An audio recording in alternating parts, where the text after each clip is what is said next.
Cinema నటుల్ని తెర మీద చూడడం, వాటిని ఆనందించడం. కానీ ఈ మధ్య సినిమా వాళ్ళతో సినిమా హాల్లో ఉండాల్సి వస్తుంది. నిజ జీవితంలో నటుల్ని కలవడం, అందులో బాగా హృదయానికి దగ్గరగా ఉండేటువంటి వాళ్ళని కలవడం చాలా ఆనందంగా ఉంది. దిస్ క్రెడిట్ గోస్ టు మా రాజశేఖరు. అర్ధరాత్రి చాటింగ్ చేస్తాడు, అర్ధరాత్రి ఫోన్ చేస్తాడు.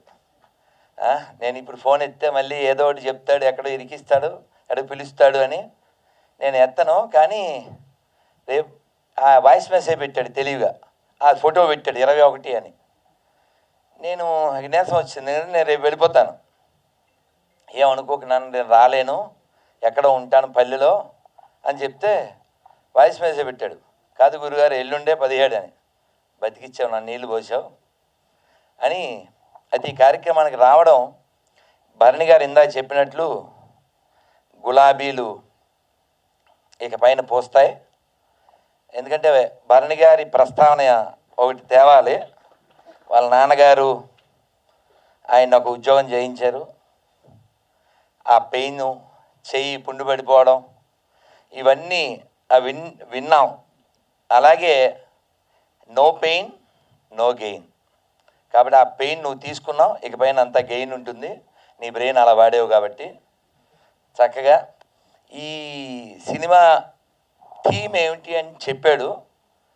ఇలాంటి సినిమాలు ఇంకా ఇంకా రావాలి.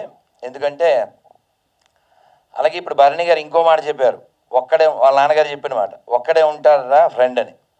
ఆ ఒక్క ఫ్రెండు ఎవరనేది భగవద్గీతలో చెప్పారు, భగవద్గీతలో చెప్పారు.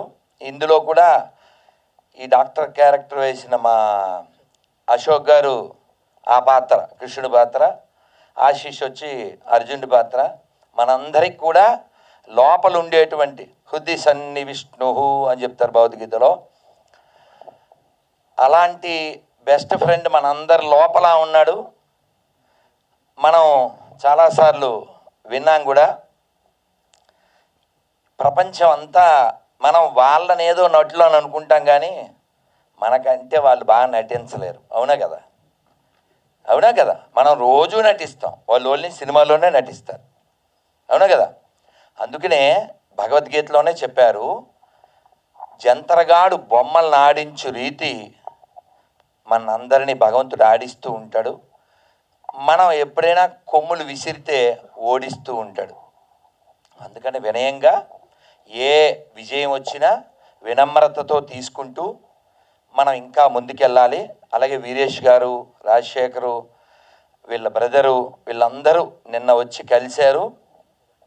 అమ్మా ఆ విషయం ఉంది, ఎందుకంటే ఒక పర్టిక్యులర్ విషయం ఉంది. అనంతపురం జగన్ గారు మీ అందరితో నన్ను ఒక మంత్రం చెప్పించమన్నారు. ఎందుకంటే ఏదైనా కార్యక్రమం జరిగినప్పుడు విఘ్నం రాకూడదు.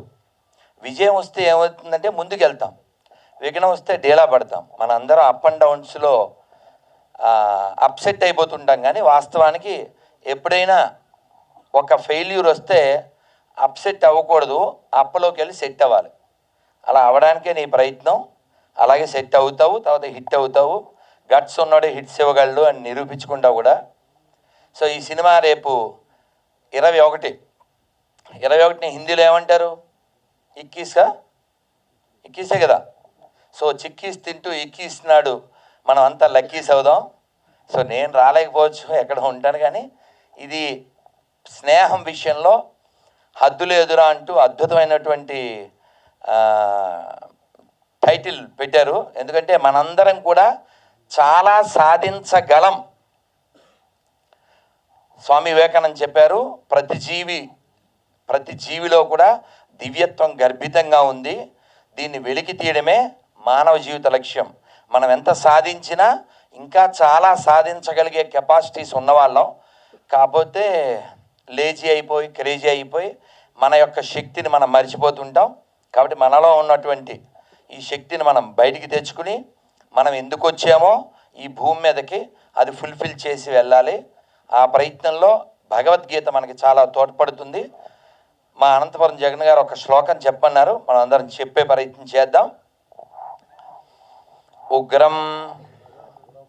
ఈ సినిమా విజయం పొందాలని నరసింహస్వామిని మనం ప్రార్థిస్తూ, ఉగ్రం వీరం మహా విష్ణుం జ్వలంతం సర్వతోముఖం నరసింహం భీషణం భద్రం మృత్యుం నమామ్యహం శ్రీనరసింహ. జై నరసింహ, జై జై నరసింహ. ప్రహ్లాదేశ జయా పద్మ ముఖా పద్మ భృంగో. హరే కృష్ణ హరే కృష్ణ కృష్ణ కృష్ణ హరే హరే, హరే రామ హరే రామ రామ రామ హరే హరే.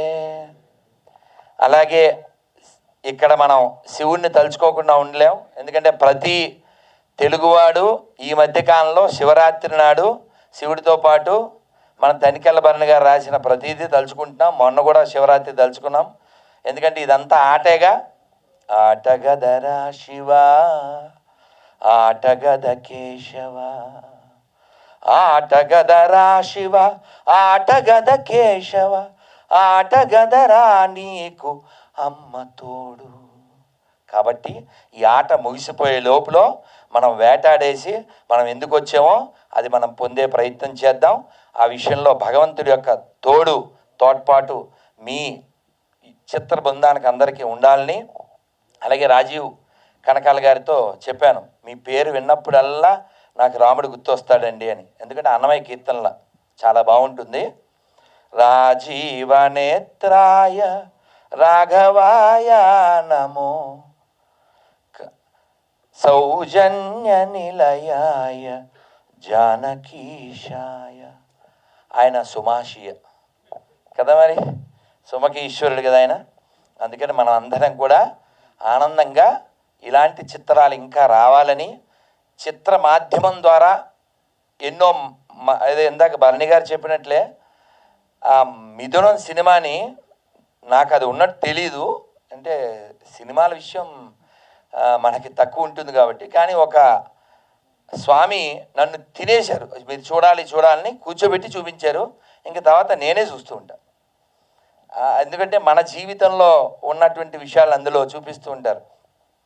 ఇంకా విక్రమార్కుల్లో రాజీవ్ కనకాల గారిని, స్వామిలో రాజీవ్ కనకాల గారిని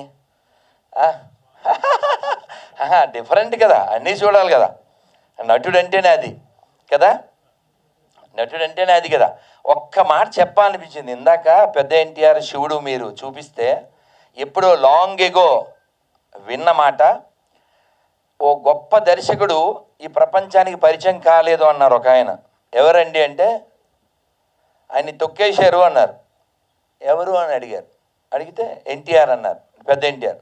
ఎవరు తొక్కేశారు అన్నారు. ఆయన తొక్కేవాడు ఎవరు లేడుగా, ఆయనలో ఉన్న నటుడే అన్నారు కదా. ఆయన 20 పైన సినిమాలు ఏమో దాదాపు 18 డైరెక్ట్ చేస్తే. సో సినిమా మాధ్యమం మనందరి హృదయాల మీద చాలా బాగా పడుతుంది.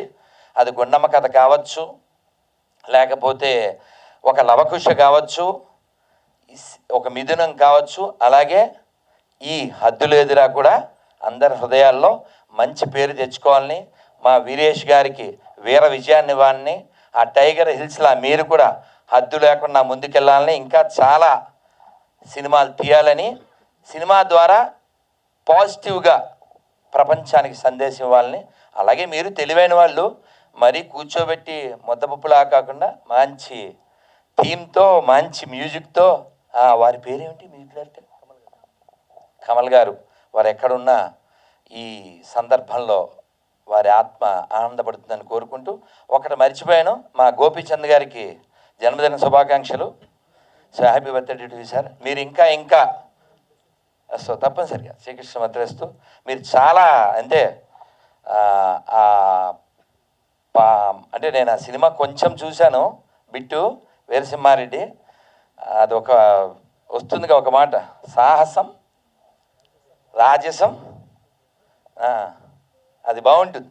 అలా మనందరం కూడా చాలా గొప్ప వాళ్ళకి వారసులం, అది మర్చిపోకండి. ఈ నేల చిన్న నేల కాదు, చాలా గొప్ప వాళ్ళు పుట్టిన నేల. ఈ ఒక్క ముక్క చెప్పి నేను ముగిస్తాను. పల్లెటూరి పిల్ల అనే సినిమా 52లో వచ్చింది. ఇందులో చాలామంది పుట్టిండ్రు, బహుశా మాకు పెద్దనాన్నగారి లాగా మీరు అప్పుడు పుట్టారు. సో మా పెద్ద దిక్కు ఇక్కడ. సో అందులో ఒక పాట ఉందండి, చాలా అద్భుతం. రచించిన ఆయన ఒక కమ్యూనిస్టు, ఆయన పేరు కృష్ణ గారు, మంగళగిరి ఎమ్మెల్యే అప్పుడు.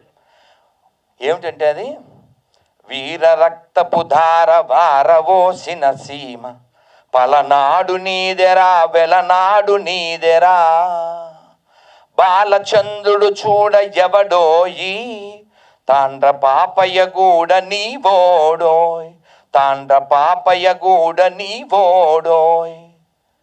ఆ పాట చివరిలో చెప్తారు, స్వతంత్రం వచ్చిన కొత్త కాబట్టి, ఓ తెలుగోడా నువ్వు చుక్కాని అయి ఈ దేశ నావను నడపాలి అని. అలా పివి నరసింహారావు గారు లాంటి వారు నడిపారు. అలాంటి వారికి మనం ఆ గౌరవాన్ని కూడా కొనసాగిస్తున్నాం.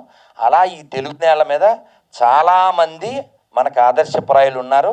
మనం కూడా వారి బాటలో నడిచి మన ధర్మాన్ని, మన సంస్కృతిని మర్చిపోకూడదు. తెలుగువాడికి దేనికి అతను ఒక సింబాలిక్ అంటే చెప్పారు, తెలుగువాడికి బాగా తెలిసింది ఏమిటంటే పంచ కట్టడం, పంచి పెట్టడం, పంచాక్షరి జపించడం.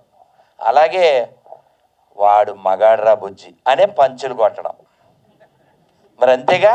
సో ఇక్కడ రాజశేఖరు త్వరలో భరణి గారు ఈ ధరణ మీద ఇచ్చిన ఆ గొప్ప డైలాగ్కి వీడు మగాడ్రా బుజ్జి అలా అనిపించుకుంటాడు. అది ఆశిస్తూ thank you very much. Hara Hara Mahadeva, Shambho Shankar. Thank you very much.